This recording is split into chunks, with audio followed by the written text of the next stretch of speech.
20 seconds away from overtime. Puck is shot in on goal, and Joseph cleared it away with a stick. Fisher tried to center. Hossa was open in front. Roberts is up with 10 seconds left to play in regulation. He had to turn back. Roberts fired a long pass in. They get over the line. There's going to be a chance for a shot. Roberts in, and he fanned on it. There is the horn to end the third period. Off the heel of a stick, Roberts with that last chance for a shot on goal, and couldn't make it.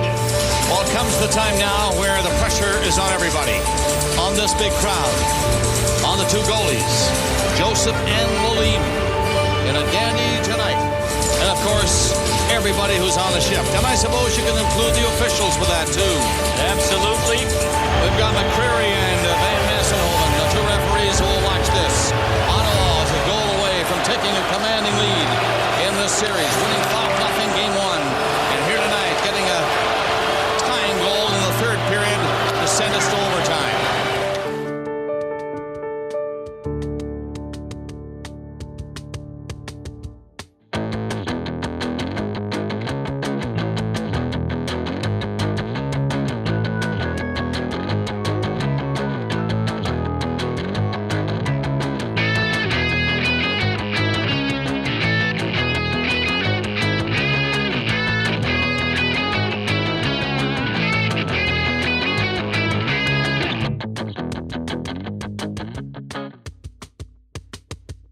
It is Sportsfeld Storytime. We are heading in to overtime in the Maple Leafs Ottawa Senators 2002 playoffs, Game 2. It's a triple overtime classic. It is the Battle of Ontario. In the series, it's 1-0 Senators. They had won. Game 1, 5-0. We just looked back at what this time was like for the Battle of Ontario, and really a hatred on both sides. Lots of guys on each team that the other team hated a lot. We talked about how much everybody hated Darcy Tucker, how much Maple Leafs fans, I think I hated Chris Neal, I hated Daniel Alfredsson, I hated Wade Redden. There were a lot of guys in the Senators I hated a lot. Yeah, I hated the whole this because, again, like I said in our first episode, I was 13, which is like prime genuinely hate athletes time. Not in like kind of the fun, like, oh, Ben Simmons is a coward way. It was like, especially guys like Redden and Neal were just the bane of my existence as a sports fan, and like into being a person, not just sports fandom. This was like conversations at school and with other people and with adults about like how much we hated these players. Like, this was sports was an odd time in the early 2000s. We sort of categorized it as the little brother looking like he may finally have big brother pinned for the first time. And this overtime starts off, the first overtime is not super eventful, which is sort of a weird thing to say about a playoff overtime. There's another Carol Pelash drive. Carol Pelash, man, I did not expect as many Carol Pelash highlights as I got in this game. Nor did I, to the point where when I started watching this game and they were all sort of filing onto the ice, I just saw his jersey and I had to go, oh yeah, Carol Pelash. I couldn't have told you what years he was on the team before watching this. He had a primary assist on Travis Green's opening goal, and he played 44 minutes in this game, if you can believe that. Huh. Good for him. It's a lot of Carol Pelash. There's a pile up in front of Cujo, as there often is. He was sort of scrambling around making saves. My big note in bold letters from the first overtime is Gary Roberts is too cool. We went into this in the last episode, but man, he is the straw stirring the drink on everything this team does well. I think because of his style of play too, sort of being that big hulking sort of goal scorer rather than the quick speed guy. His ability to just sort of hold the puck and not be moved off of it for quite some time and allow the play to develop was, obviously it's not how I watched hockey back then. So like, it wasn't anything I think it was more just like he scored, so he was great. But rewatching it, really surprising just how strong and useful, I guess, for lack of a better word, he was in this game and as a player for this team. He's also got 2 black eyes, by the way. Again, truculence. Underrated thing that sort of jumped out to me that I sort of hadn't thought about. But when they showed Tucker with the 2 black eyes and they showed Domi with a cut on his face, no visors for a bunch of these guys. Oh yeah, because this was the debate. This was like the peak visors are bad era.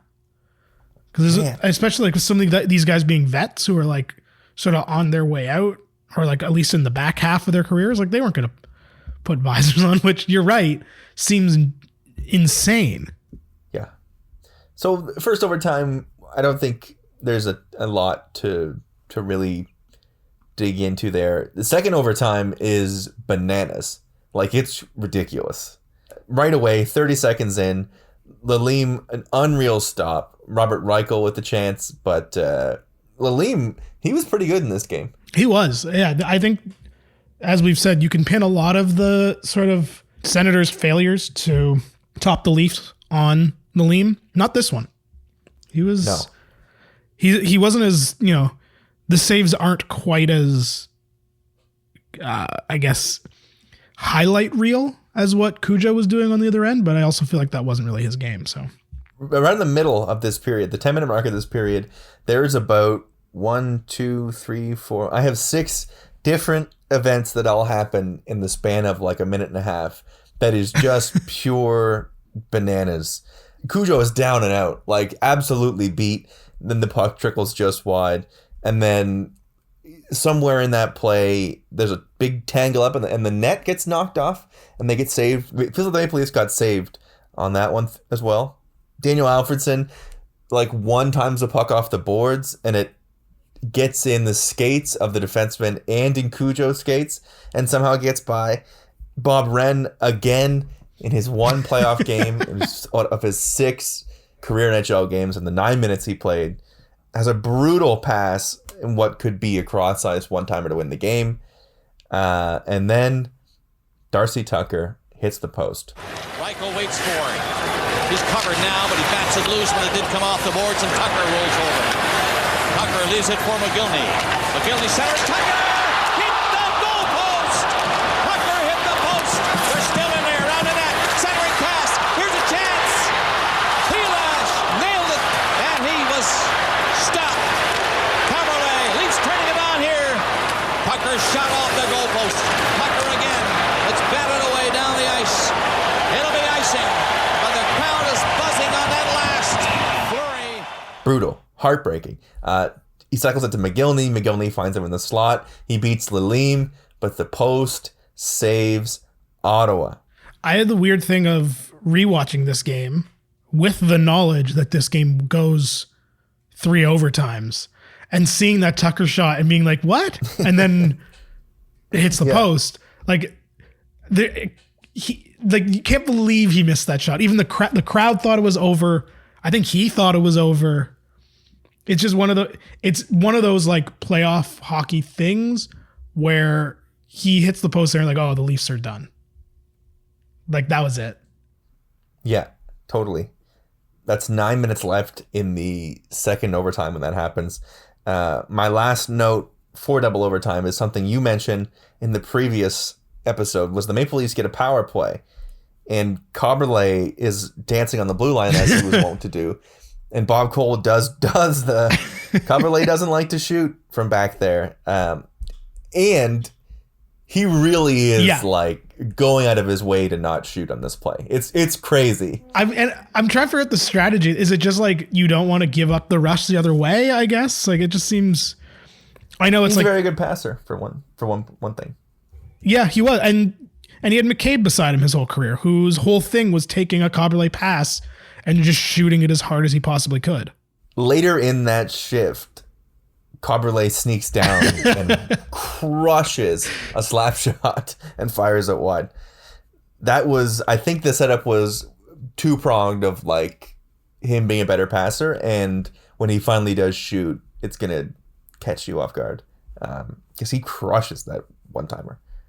But well wide. The thing that the Tucker post sort of does maybe my eyes are just sort of seeing this because I sort of know what happens in the third overtime, but I feel like the Leafs sort of have a plan to use the rest of the overtime period to prove that they weren't tired. I think that is what I like, because they start really laying the body. Tucker hammers Redden. You get more of Roberts doing what he does well, really digging in. He had 19 points in 19 games, by the way, in the playoffs that year. Wow. I wonder and 56 penalty minutes. I wonder if there's something to that. Like, obviously we have you and I have established many times that we don't know shit about how to like actually strategize or play hockey. But I wonder if there is something in like a back half of a second overtime of just like knocking guys around and making them have to get back up and keep going after you're just like sort of, you've been on the ice for however many minutes. And I don't know if I might just be talking about nothing and that might not be a thing, but I wonder if that was more of a on purpose strategy than just the Leafs being tough, gritty guys. You know, I think part of it is sort of how that Leafs team played. You sort of talked about it in the previous episode, was they were a heavy, slow team. And I think at this point of the game, it was, we need to get back to leaning on that, because if they're tired and we can wear them out physically, we will get that chance to present itself. Maybe. Yeah, I think that makes sense. That's how Patty Quinn coached him up. That's the matter of fact.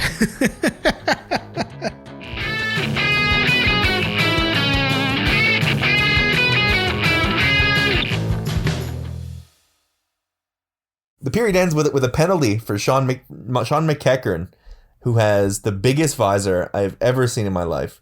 It's like a PPE like support shield. At that point, just wear the cage, man. Yeah, couldn't agree more. Put the cage on. That's the power play that Kaberle eventually shoots on, and that we both pulled that Bob quote both pulled the Bob Cole quote from.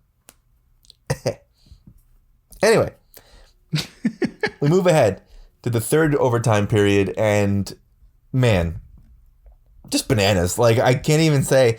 The Sens kill that penalty, and then like Marian Hossa should have ended this game twice in the span of about a minute.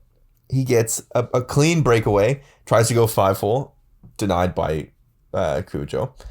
A 2-on-1 goes back the other way. Roberts and Hoagland, and Roberts like tries to break the sound barrier with how hard he shoots this. He fires it wide, and it basically goes all the way to the other end of the ice again. And Hossa on a breakaway again tries to go 5-hole. Cujo stacks the pads. Aired up on the boards to the corner. Crawley doesn't move it out. Leafs do get it up to Roberts. A 2-on-1. Hoagland is with Roberts. Roberts! He missed the net with that hard high shot. Now here's Hossa again. All alone. Stopped by Joseph. What a save by Curtis Joseph. Can you believe this? In the third overtime. 2-on-1 Toronto. Shot wide of the net. Twice.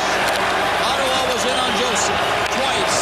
Stymied. Yeah, not the most elegant of saves. I was talking about this earlier. Not the most elegant of saves from Cujo, but I guess it did the job. And after in a third overtime, I guess that's really all you're looking for. He throws himself at the puck. That's what he does. Yeah. And I mean, hey, it worked. He had a great career. So fair enough. Who am I to say? But did you have this sort of thought watching this? Like, obviously we did watch this game and like we were alive for it. We remember it. We lived through it. But like, as a 30-ish-year-old person who has experienced many playoff hockey or otherwise moments in bars with large groups of people now, did you, I kept thinking about like what a triple overtime game like this would be like to watch in like a similar crowd to what we watched the Raptors in last year. And like the only thing I can remember the double overtime game against Washington a few years ago, but like even that one ended pretty early in the second overtime. Like, I just feel like it would be, I feel like this is the kind of thing that's really fun when you're a kid. And I feel like now would be sort of a nightmare. You're in this bar for 6 hours, right? It's your whole night. Yeah, exactly. That's what I mean. And like, this is a 7 p.m. start. This game probably ended at like 1 a.m. Yeah, I'm sure it was close. Things get a little sloppier. I have a note here that teams are just sort of starting to throw stuff at the net. There's a lot of bodies sort of on the ice a lot of the time. You can tell a little bit that the stamina is wearing down and the exhaustion is starting to wear on. Yeah, I think, I mean, obviously it's natural, but there does seem to be a lot of just like, maybe if I throw this at a weird angle, yes, it'll go in. Which we've seen a fair share of overtime goals happen that very way. But that's also sort of a recipe for the game being never ending, is nobody gets a really good shot and yeah. things go wide and things don't really end up happening. But something does happen. Chris Neal and Shane Corson get all tied up. First, Bob Cole thinks somebody's hurt. He looks over and he's like, there's a Senator on the ice. It looks like Neal's down. And then they change the camera angle and he's on top of Shane Corson. See, that's the kind of entertainment you just don't get from hockey announcers these days. Yeah. Look at me advocating for old time hockey, except not really, but kinda, maybe. Once Cole figures out that it's going to be 4-on-4 hockey, he speaks it into existence. This is classic veteran guy who's been in sports media forever and believes he can call goals before they happen.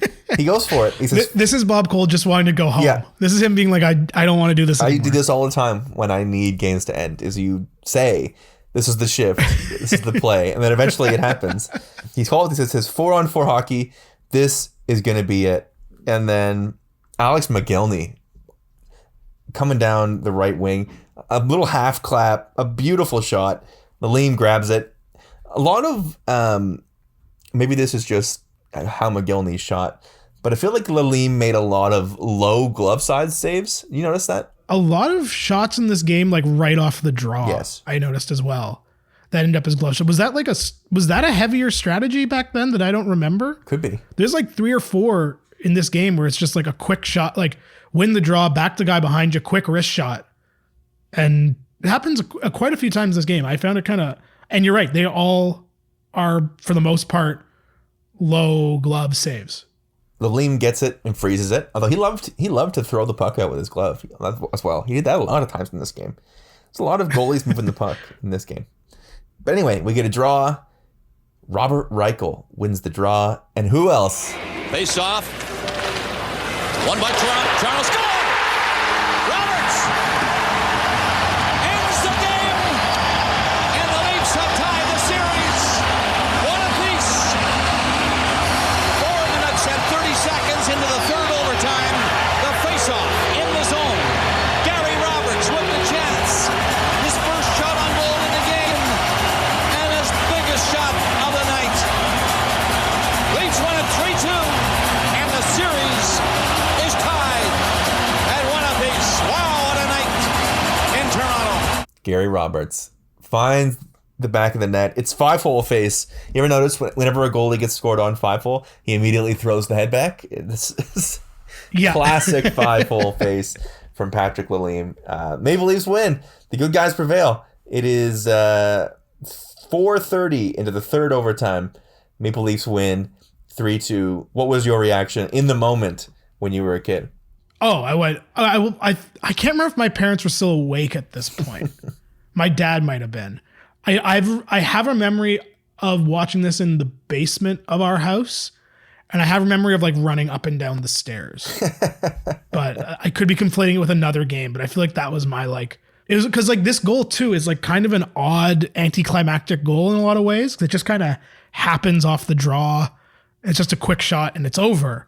And so I feel like there was that moment of like you're sitting down in a chair and then it's just like it happens and you're up and running and you know what to do with yourself.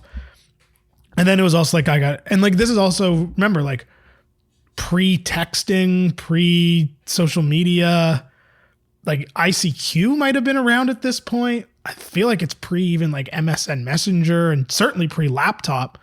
So it wasn't like you could share it with anyone when you were a kid. I remember like if you weren't watching the game with a buddy, at the age I was at, it was kind of like you used to just sort of go nuts by yourself and then like try to go to bed. Yeah. No, there's something Very, very different. I hadn't thought of that. Is you don't, there was nowhere to, you just, maybe you called a friend, but I didn't do that. You just, it's nighttime. You're Same, just running yeah. around your house. Yeah, that's funny. Well, it's 1 in the morning. I was 13. It's 1 in the morning. Like it's not what you can do. CBC, by the way, kills it with the shots they get. They do. They get Wade Redden swearing and doing a snot rocket. Immediately blowing his nose. Good looking man, though. Yeah, no, a handsome guy. I hated him. Handsome man. Walter Gretzky with the high fives in the crowd. Ken Dryden going nuts with the fist pumping. I had forgotten Ken Dryden was in charge of this team. Yeah, me too. Until rewatching this. I completely forgot about that. That's a very good point. Until that very shot. I was like, oh yeah, Ken Dryden. Yeah, Involved at all. Yeah. To moderate success, I guess. Yeah, I've made a conference final. It's not... I can't remember if he was in charge of 99, but I mean, hey, it's more success than the guys right now have had. So that's true.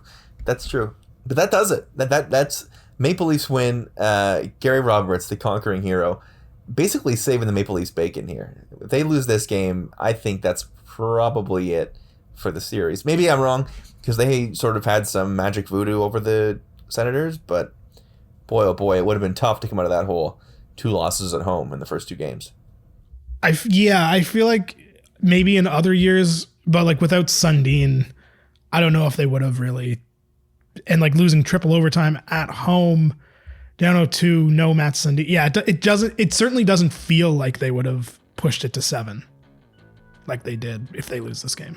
We will look at what happened the rest of the series as we move forward in this series of Sportsfeld Storytime. We do game 3, 4, 5, 6, 7, and then work our way forward on the very next episode of Sportsfeld Storytime.